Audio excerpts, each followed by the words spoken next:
McCandless through the sulphurous mist, though, Stucky began to reconsider. Alex was clean-shaven and had short hair, and I could tell by the language he used that he was a real sharp fellow. He wasn't what you'd call a typical hitchhiker. I'm usually leery of him. I figure there's probably something wrong with the guy if he can't even afford a bus ticket.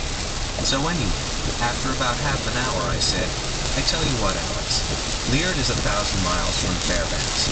I'll take you 500 miles, as far as Whitehorse. You'll be able to get a ride the rest of the way from there. A day and a half later, however, when they arrived in Whitehorse, the capital of the Yukon Territory, and the largest, most cosmopolitan town on the Alaska Highway, Stucky had come to enjoy McCandless's company so much that he changed his mind and agreed to drive the boy the entire distance. Alex didn't come out to say too much at first, Stucky reports, but it's a long, slow drive. We spent a total of 3 days together on those washboard roads, and by the end, he kind of let his guard down. I tell you what, he was a dandy kid, real courteous, and he didn't cuss or use a lot of that there slang. You could tell he came from a nice family. Mostly he talked about his sister. He didn't get along with his folks too good, I guess. Told me his dad was a genius, a NASA rocket scientist, but he'd been a bigamist at one time, and that kind of went against Alex's grain. Said he hadn't seen his parents in a couple of years, since college graduation. I'm gonna unplug it, that's okay. McCandless was candid with Stucky about his intent to spend the summer alone in the minimize bush, our electricity. living off the land. He said it was something he'd wanted to do since he was little, said That's Stucky. a vision of a He said he lightning didn't want to coming see a out of the single socket person, no and hitting airplanes, us. no sign of civilization. He wanted to prove to himself that he could make it on his own, without anybody else's help.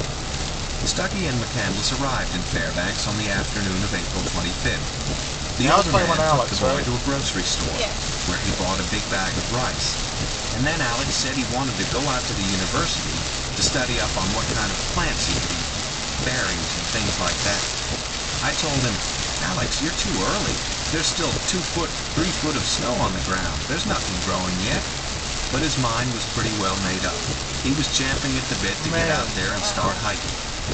Stucky drove to the University of Alaska campus on the west end of Fairbanks and dropped McCandless off at 5:30 p.m. Before I let him out, Stucky says, I told him, Alex, I've driven you 1,000 miles. I've fed you, People know I'm fed going you slow. for 3 straight I'm not days. going fast. The least you can do is send me a letter when you get back from Alaska. And he promised he would. I also begged and pleaded with him to call his parents. I can't imagine anything worse than having a son out there and not knowing where he's at for years and years, not knowing whether he's living or dead. Here's my credit card number, I told him.